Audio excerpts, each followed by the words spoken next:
Nous ne sommes pas ici-bas simplement pour gagner notre vie. Nous sommes également là pour permettre au monde de vivre davantage avec une plus grande vision et un bel esprit d'espoir et d'accomplissement.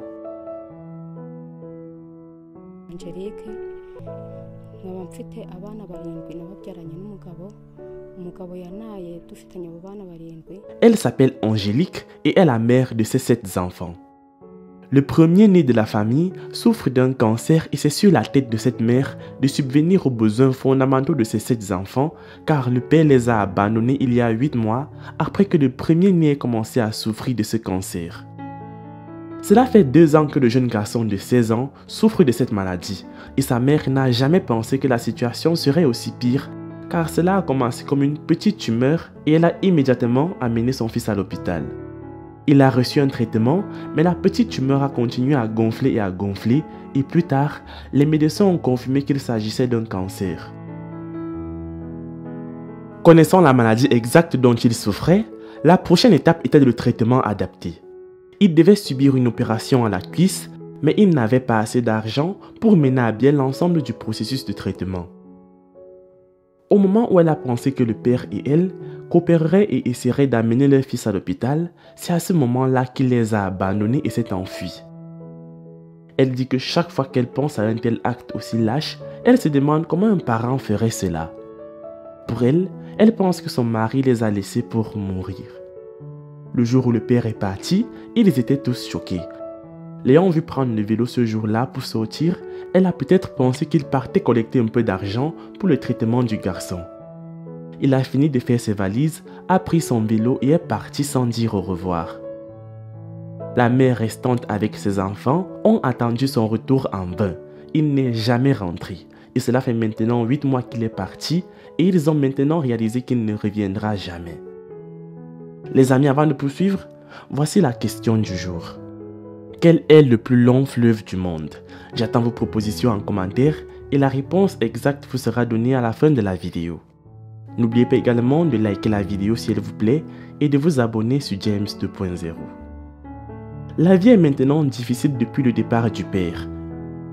Ça n'a jamais été facile bien sûr, mais avant qu'ils ne partent, ils coopéraient puis pourvoyaient à leurs enfants. Maintenant, tout repose sur les épaules de cette mère qui doit subvenir à leurs besoins, leur acheter de la nourriture, des vêtements et des nombreuses nécessités de base. Le plus triste, c'est qu'elle n'a pas d'emploi permanent. Le jour où elle réussit à trouver un job, ils ont de la chance et remercient le Seigneur. Ils chanteront et loueront le Seigneur car ils sont sûrs qu'ils mangeront ce jour-là. Sinon, ils vont passer toute la journée et même la nuit sans manger. Pourtant, certains d'entre eux sont des très jeunes enfants. C'est une vie très difficile à laquelle cette famille est confrontée. Les mères disent que chaque fois qu'ils pleurent et se mettent à demander de la nourriture, elles font en larmes et se dit qu'un jour, tous ces problèmes lui feront devenir folle dans la rue. Parmi ces 7 enfants, 6 d'entre eux sont censés aller à l'école, mais aucun d'entre eux ne va à l'école parce qu'elle n'a pas les moyens de payer leurs frais de scolarité. Certains d'entre eux ont commencé des études comme Didier, mais ont dû abandonner car elle n'a pas pu payer leurs frais de scolarité.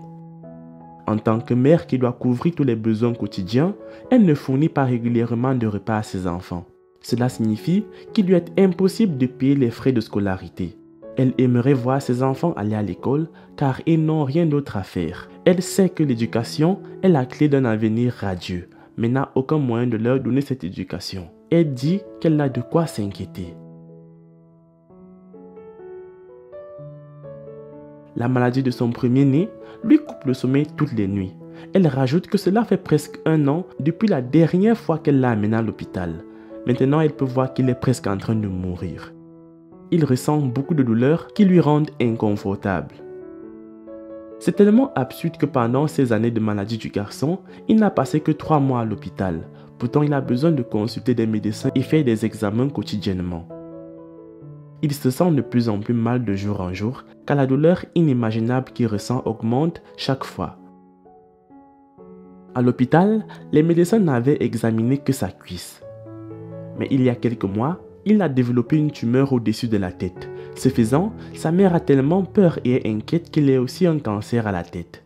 Nous prions pour que ce soit juste une tumeur normale sans cancer, sinon sa vie est en jeu. la tumeur à la tête a également commencé par une éruption cutanée. Il a percé, mais ça a continué à gonfler et à gonfler, devenant ainsi aussi gros qu'aujourd'hui. Elle a peur que cette tumeur continue de croître et que bientôt le garçon aura l'air d'avoir 2 têtes. Elle est ici pour demander de l'aide à quiconque la regarde. Elle a besoin d'argent pour amener son fils à l'hôpital car son mari les a abandonnés et elle ne peut pas se permettre un traitement par elle-même. Vous pouvez contribuer sur le lien de campagne GoFundMe trouvé dans la description de cette vidéo afin de sauver la vie du garçon. Nous avons pris le temps et avons parlé au premier né Gigi. Il nous en dit plus sur cette maladie et un message à leur papa qui est parti quand ils en avaient le plus besoin. Il ressent beaucoup de douleur dans tout ce qu'il fait, même la toux est douloureuse pour lui. Toutes les parties de son corps sont douloureuses, à commencer par la jambe et la tête. Il pense aussi qu'il a des problèmes respiratoires, vu la façon dont il respire fortement à chaque fois. Il pense qu'il pourrait souffrir d'une pneumonie. Il s'agit d'une forme d'infection respiratoire aiguë qui affecte les poumons. Il souhaite voir son père face à face et lui poser des questions comme « Pourquoi les a-t-il abandonnés et les laissés traverser cette épreuve tout seul ?»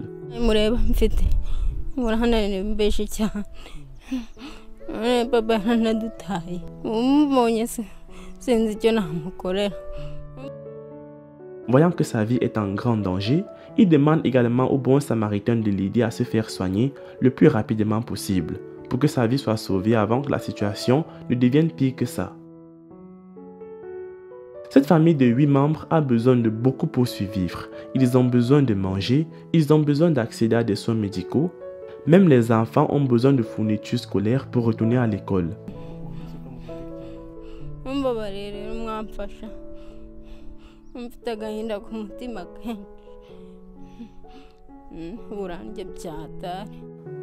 La mère dit qu'un capital pour démarrer une entreprise jouerait un rôle essentiel dans la relance de leur situation financière. Mais pour le moment, aidons le garçon à obtenir un traitement avancé. Notre compassion humaine nous lie l'un à l'autre, sans pitié ni condescendance, mais en tant qu'êtres humains qui ont appris à transformer nos souffrances communes en un espoir pour l'avenir. Vous n'aurez peut-être pas toujours une vie confortable et vous ne pourrez pas toujours résoudre tous les problèmes du monde à la fois. Mais ne sous-estimez jamais l'importance que vous pouvez avoir, parce que l'histoire a montré que le courage peut être contagieux et que l'espoir peut prendre vie. Les amis, c'est la fin de la vidéo. La réponse à la question du jour était le Mississippi. Laisse un like si tu as trouvé. Moi, je vous aime et on se prend pour la prochaine vidéo.